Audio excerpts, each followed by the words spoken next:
What's going on YouTube? My name is NC Squared and welcome. If you can already see on the screen right now, certain Pokemon are thriving in the Alola region. We can obviously see that we got new information from the Pokemon company today. We got a lot of information. I'm going to split it up into two different videos. I'm going to put one for just strictly Pokemon and then strictly for everything else that was included into the video. Right here we go. Certain Pokemon thriving in the Alola region. Now the first Pokemon I'm going to show you guys, you might find a little bit surprising, but it's going to be the Pokemon Exeggutor. Now let's see here. Exeggutor was a Gen 1 Pokemon and we never really saw much of it, but as you can see in the next slide here, we get the Alola form for Exeggutor. Now this is an in-game sprite. Obviously the game footage is not filed, as you can see, little tiny things below in the little text below the actual game footage. It has the ability Frisk, which allows it to identify what item you are holding. It is also a grass dragon type. Now I am not sure if it changes I guess what's it called, changes not abilities. We already know it has Frisk. But yeah, that's it. Never mind. That's the question I just answered myself. But we got Exeggutor right here. I think it's pretty cool that we're seeing new forms for this Pokemon right now. And I'm just gonna show you some slides here, just to show you that what else Exeggutor looks like. And like just different aspects of and angles from the Exeggutor. But I'm gonna read you some of the Pokemon website, what the Pokemon website has to have for this Exeggutor. The environment of the Alola region, where strong sunlight pours down all year round, brought about this change in Exeggutor's form. The people of Alola boast that the Alolan Exeggutor is the true form of Exeggutor. So I think this is the obviously it's explaining that this is the true form, like the true form of Exeggutor. But I mean, if you obviously with the next few Pokemon we're gonna see that that's obviously not true, but for all Pokemon as in that, but I'm not sure if it is for this. It looks like Exeggutor just goes from a big bulky body to a straight long palm tree. But let me continue. Unlike other Exeggutor, the Alolan Exeggutor has a fourth head on its tail. This fourth head controls the tail independently and can take on opponents to the rear and can't be reached by the main head's attack. This Pokemon excels at whipping its long neck like a lash of attack and its hard head, but its neck can sometimes become a weakness. Now I don't know how that's going to affect it in battle or anything, but we can just see that this is already just a giant freaking monster of a Pokemon right here. Obviously we can see some of its tail right here in this certain photo right here, fighting the Sudowoodo. It looks kind of like the ugly head, the fourth head. You kind of are like, he's just there, you know, he's just there. Also, by the way, both of the videos will be in the description below. I got a lot of the videos from the American version of the video, but I also got some from the Japan version. As you see in the bottom right corner, there's the Japan symbol. Just wanted to let you guys know that as of right now. But I think, yeah, never mind. That's about it. But now let's continue on to our next Pokemon, which, let's be real here, no one was expecting this. No one was expecting this at all. We have Vulpix and Ninetales. Now I know what you're thinking. What? Why Vulpix and Ninetales? Same here. I don't know why, but these look elegant as hell. If you think Vulpix and Ninetales look elegant already, look at these ice forms. Look at the Alola form of Ninetales and Vulpix. These are dragon destroyers. These are destroyer of worlds right here. They look so elegant doing it though. Like, what the heck? Why are you looking like such luscious locks? Like, why Ninetales? Why are you so great looking right now? As you can see, we got some videos and pictures and stuff like that of Ninetales and Vulpix. But let's read some of the things from the Pokemon website. For one, we got the Alola Vulpix. It is said that Vulpix came to Alola together with humans, but the fox Pokemon moved to the Snowy Mountains peak to avoid the normal habitats of other Pokemon, and thus it ended up taking its form. The Alolan Vulpix live on high mountains that remain covered in snow year-round. They live in small packs of 2 and 5 individuals, helping one another survive. Alolan Vulpix can freeze anything solid by expelling breath at a temperature of negative 58 degrees Fahrenheit, negative 50 degrees Celsius. It is all from its mouth. It does not fare well in the heat, but when the temperature gets too high, it produces ice that from its tail that lowers surrounding temperatures. Alright, and then for the Ninetales, the Alolan Ninetales live on a snowy peak that is revered in the Alola region as a holy mountain. They are treated as sacred emissaries, and people meet them with awe and fear. This Pokemon's personality is greatly gentle, and at times it has helped humans who seem to be in distress. However, it shows no mercy at all to anyone or anything that dares to damage its territory. The Alolan Ninetales is able to produce ice crystals from the fur that covers its body. It can use these ice crystals to block attacks, or it can form balls of ice with them, and it flares like bullets at opponents. And the power of the ice missiles is great enough to pulverize rock. Now, I kind of want to elaborate on something real quick. Back when it said to Vulpix, where it said it can expel breath that instantly freezes a Pokemon, and if we look at this certain picture right here, it looks like we are getting a status and ailment where at automatic freeze, just like Spore or Thunderwave or Will-O-Wisp. I think we're getting in this generation, we're getting a freeze status and ailment. Like we already have like freeze hacks, but those are just hacks. We don't have a certain move that just like, oh, hey, Frost Breath, we're going to freeze this Pokemon. We don't have that kind of move.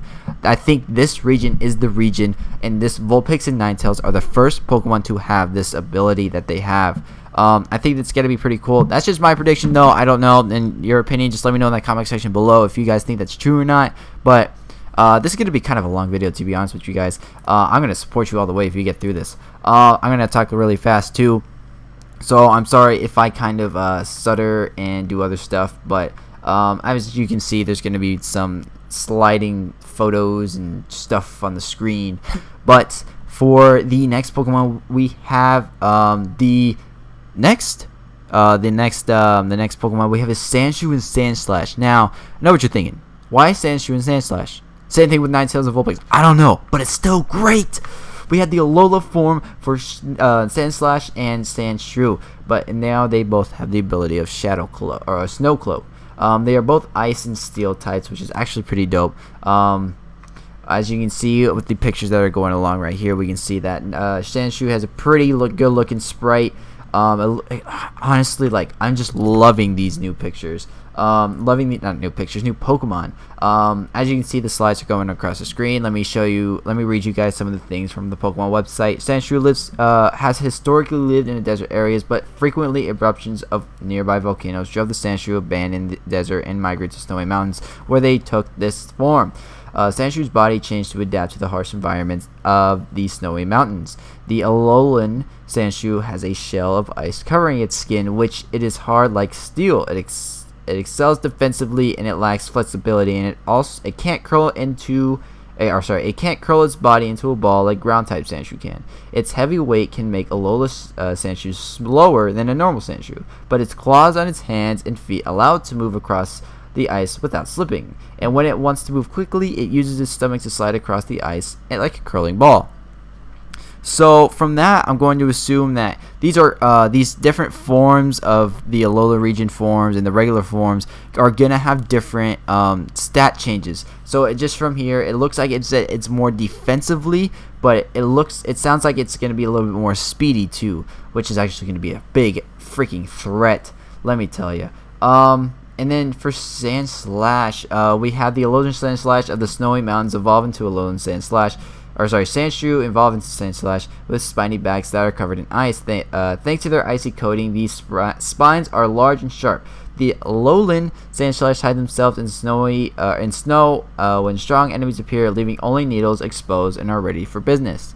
The weight of the ice that covers its body makes the Alolan Sandslash heavier than normal Sandslash, and its and this causes them to be slower. Yet it's in snow fields on the ice they move in creating a path with their claws, so they are able to move with swiftness. The sprays of snow kicked up by Alola and Sandslash movements are so beautiful that many photographers head to the snowy peaks to capture the moment. However, Sandslash live deep in the mountains and are in great danger of becoming stranded, so it is forbidden to climb the mountains without permission. So it looks like these certain kind of Pokemon are getting endangered, and it looks like we're going to be able to catch one, but I'm kind of thinking that this was it? I totally forgot what it's called. Darwinism, natural selection, is coming into play. These Pokemon that were fire type and ground type migrated to the snow so they could get more protection, and they adapted to the weather and everything, and then they also gained these abilities. I think that Pokemon did a great job with this, moving moving a certain Pokemon to a certain place so they can adapt to that weather and change their typing. I think that's pretty cool. I just don't know how we're going to be able to make our if we catch a Vulpix on a certain island and it looks like that, how are we gonna make it look like this? Are we gonna have to catch a completely new Vulpix and train it up like that, or are we gonna be able to transfer over to this other island and it's gonna immediately become this form? That's a question I kind of want answered right away, because am I gonna have to catch two different kinds of Vulpix? I'm able to for what's it called, for I guess for Wormadam, you have to evolve it in a certain place to make it the certain form, like the trash cloak or the the plant cloak or the cave cloak. You have to evolve it in a certain place to get that certain cloak. But I think with these, we are being able to see that we had to catch these certain Pokemon for these certain area. And then it also kind of astounds me that we only have the ice type forms. We don't have any other type forms. We don't have like a fire type form for this, or we don't have a certain type for this. It looks like we only have snow so far, and I think we're gonna get some more snow Pokemon, but I'm not quite sure. And then before we go on to the brand new Pokemon, I kind of want to show you guys something I thought that was pretty cool. It looks like these next two images right here from the Japan video are the new or brand new evolution scenes. It looks like it's a green background with a Pokemon ball in the center that the Pokemon is standing on. We can see the Vulpix and Sandshrew standing side by side together, because I made it like that. Woohoo! And it looks like it's just like a green screen, and in the video it kind of just cuts off right before we get to the whole evolution thing, but it looks like it's just going to be a green screen, which is kind of normal. That's pretty cool. But now let's move on to our next topic. It's going to be more new Pokemon discovered.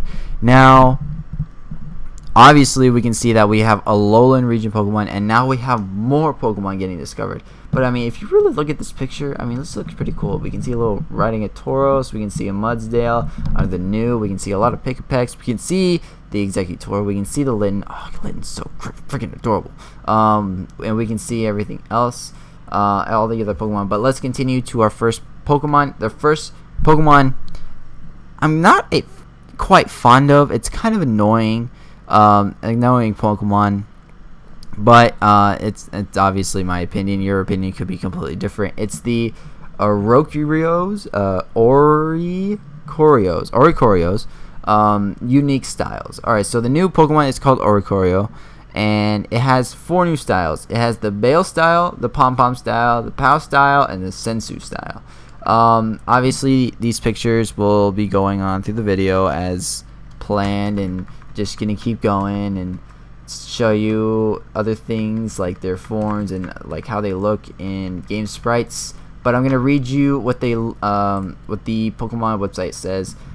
It's actually gonna be super long, but okay. Oricorio changes its form by sipping into the nectar of certain flowers. Since it has 4 different forms, the same as the number of islands in Alola, it would seem that different Oricorio live on each island. The Bale style Oricorio is very passionate in power. It fills its body when it dances. It sends drowning fluff flying during its intense dances. By igniting this fluff, it can unleash a fiery dance. So in this, obviously, it's going to be this Pokemon is a fire flying type, which it looks like it's the salsa dance. If you look at the video quite interestingly, there's a dog barking in the background. I hope you guys can hear it. We see that it looks like it's doing the salsa or the tango to make its fiery passion. But let's continue on. The Oricorio has the new dancer ability that no other Pokemon's had before. If another Pokemon in the field uses a dancing move, then Oricorio will be able to use that same move immediately afterwards, thanks to its dancer ability. Now, let's get into this. So, if a Pokemon uses Swords Dance and Oricorio's on the field, boom, the Oricorio automatically uses Swords Dance. It doesn't learn it. It doesn't take it as a move. It automatically repeats the move.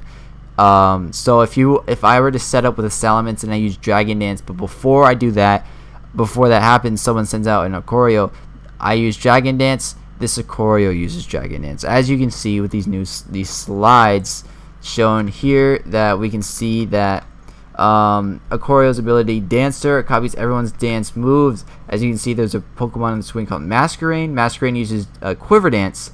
And Oricorio's ability Dancer activates, and Oricorio uses Quiver Dance, and his and the bird's stats go up as well. I think that's actually probably one of the most broken things I've ever seen in my life. If this bird has really good stats and doesn't have a next evolution, it could go low tier. But if it does have an evolution after this, I believe this is going to go super high, and I could go OU or at least UU. I can see it going very competitive in this aspect. And then to continue on with that, the Revolution Dance is a move that only Oricorio can learn, and its type is based on Oricorio's current style. So each bird will have a certain typing to the move called Revelation Dance. But yeah, that's about it. The pom-pom style Oricorio is very friendly towards people, and it dances to encourage trainers who are feeling glum. When it dances, its feathers are changing with static electricity, and it can attack with these charged feathers. It sometimes unleashes powerful electric shock. This Pokemon is actually going to be electric flying. And then we move on to the next one, the next form, which is the Pow style. It's a psychic flying type, and the Power style Oricorio acts as its own pace, which sometimes makes it difficult to deal with. It sharpens its spirited moves through dance, which increases its psychic power. It's said that this dance expresses its gratitude to the guardian deity Pokemon.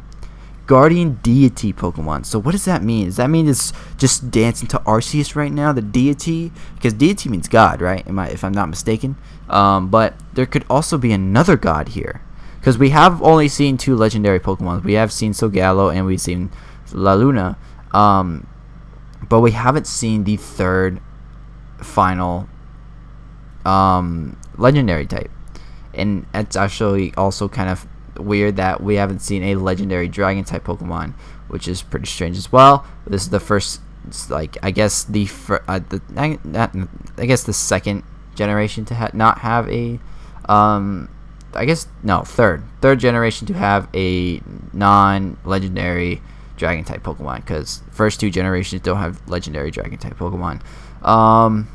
But let's continue to the next Pokemon on this list. Actually, no, we have one more form. It's called the Sensu style, which is actually, to be honest, is one of my favorite. It's the favorite of the forms. It's a ghost flying type. This Sensu Oricorio is quiet and collected. By means of dance, it gathers the spirited drifting about in the area and borrows their power to fight. People who migrated from Kanto feel a great liking for this Pokemon because it dance reminds us of their homeland. So this Pokemon represents Kanto a lot. So Kanto is actually kind of like the Sensu style. That's actually pretty interesting. Alright, but now let's go on to the next Pokemon. This Pokemon, again, great. I love this Pokemon.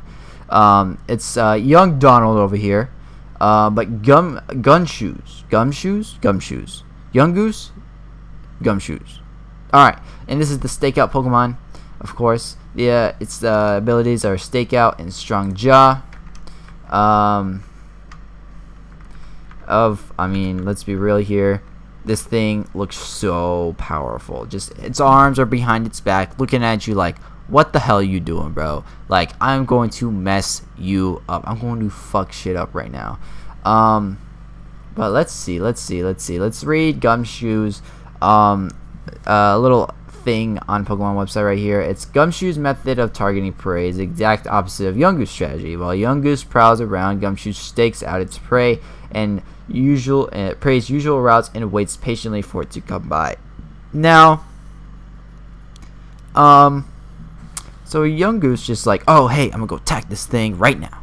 But Gumshoe's is like, oh, I'm gonna be patient, I'm gonna wait, I'm gonna learn its tracking movements.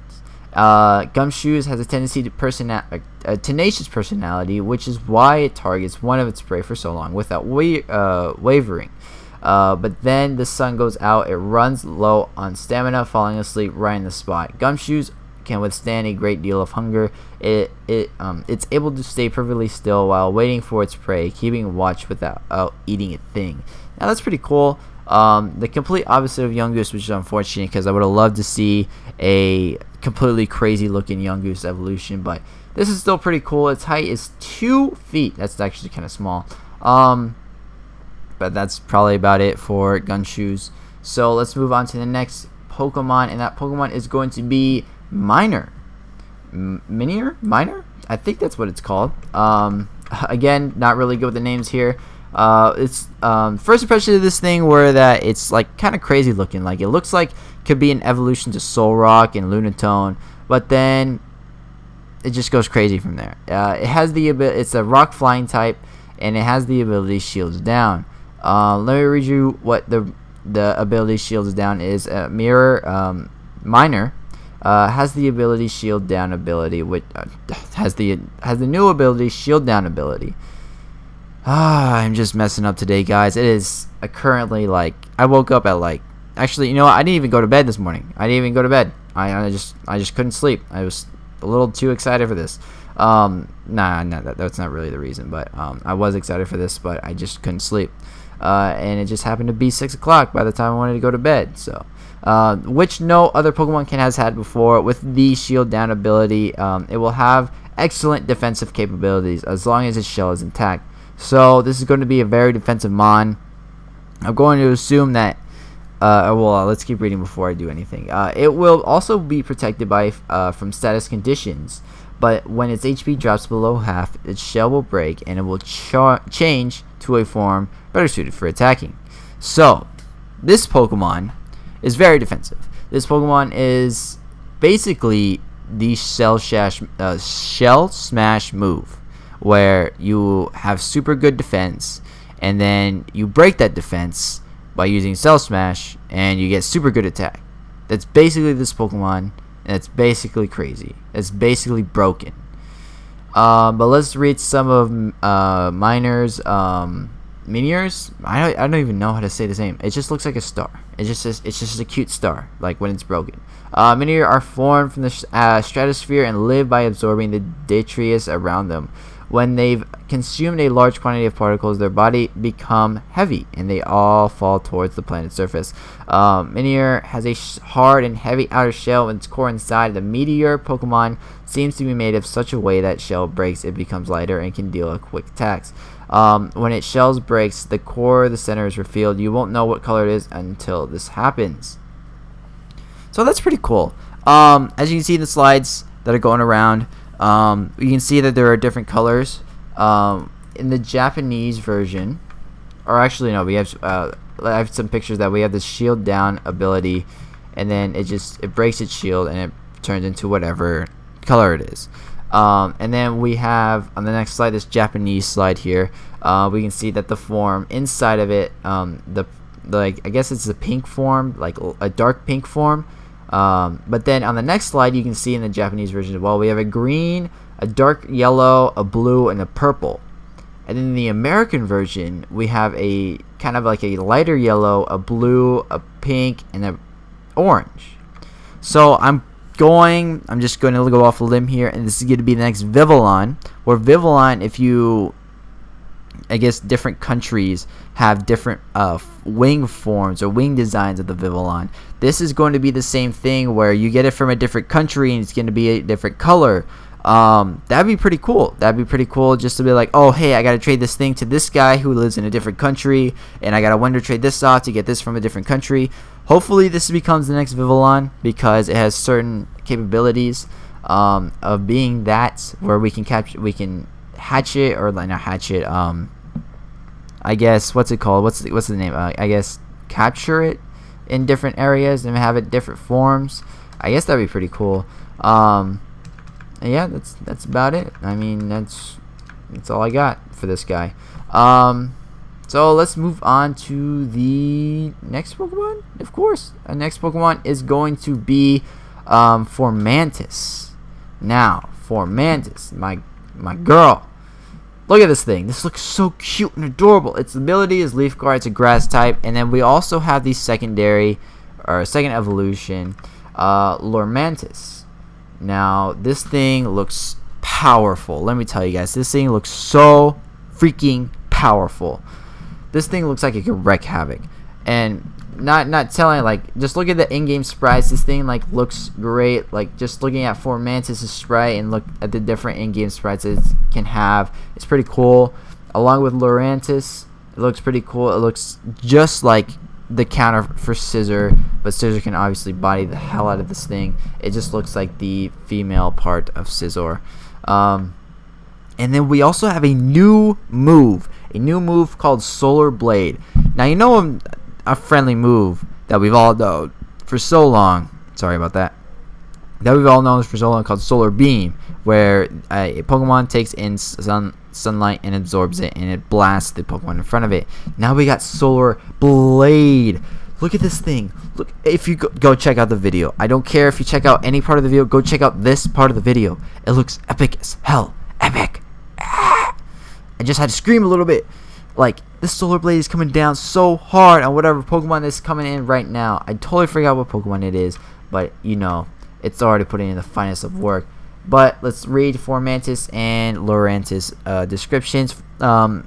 Formantis is nocturnal and it performs photosynthesis while it sleeps during the day by spreading out its leaves in all directions. Because of the danger of staying in the same location 2 days in a row, Formantis begins its search for the next day's spot as soon as the sun sets. Formantis photosynthesis is not just a source of energy, it is a necessity to achieve the strength of a brilliant correlation of its evolved form. So photosynthesis is precious to Formantis, and it will fiercely attack those who get in the way of that process. Formantis excel at long-range attacks like Razor Leaf and Solar Beam.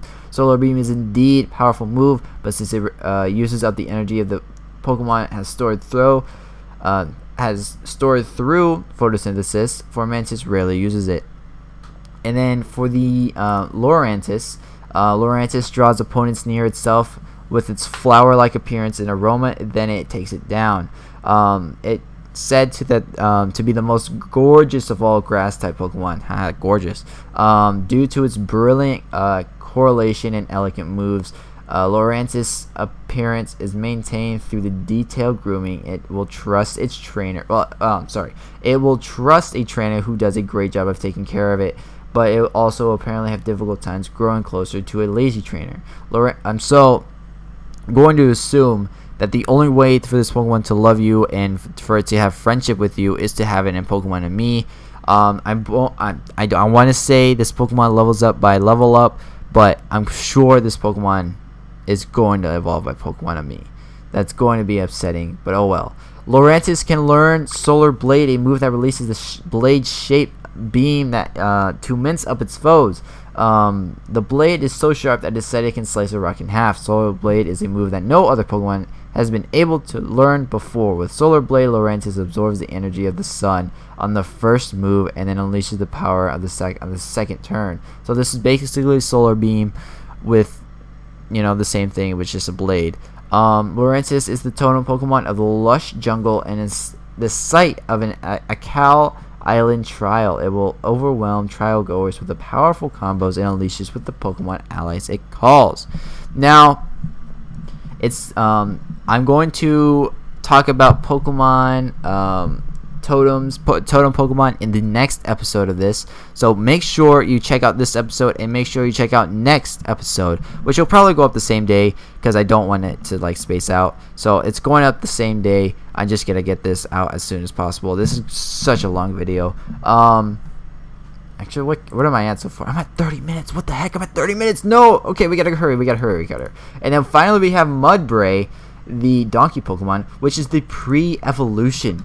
Let me tell you, the pre-evolution to Mudbray. And is its own type of stamina, of course. You can see these are in-game sprites and everything that are going across the screen right now. But the Mudbray could be found all over the world, but is overhauled and then ended up on the verge of extinction. Verge of extinction? No! Mudsdale! No! It is said that the Alola region is the only place in the world where you can find Mudbray and can still be found in the wild.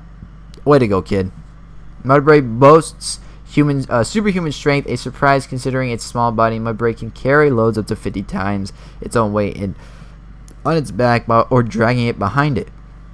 Mudbray loves playing in the mud, and it's easily to live in harmony with Pokemon, as long as you provide an environment where it can play in the mud. If it can't frolic in the mire, however, Mudbray will become stressed and may stop listening to orders. So that's pretty cool. Right now is a great time to wrap it up, guys. I'm so sorry that this episode is running so long, but this is episode 1. We have 4 new Pokemon. One of them has multiple forms for each of the islands. And then we also have 5 new Pokemon Alola forms, which is pretty dope. So thank you guys for watching. Appreciate all the support you guys give on this channel. Of course, the uploads of Pokemon Sun and Moon release videos as theories and all that kind of stuff. I kind of want to do some more collaborations with people and get more like certain things on this stuff and certain things on that stuff, but obviously time's in the way, and obviously not being a full-time YouTuber, it's kind of being kicking in the butt because we all have different jobs at work. But thank you guys for watching. Smash that like button down below. Have a great day, and I'll see you guys on the next one.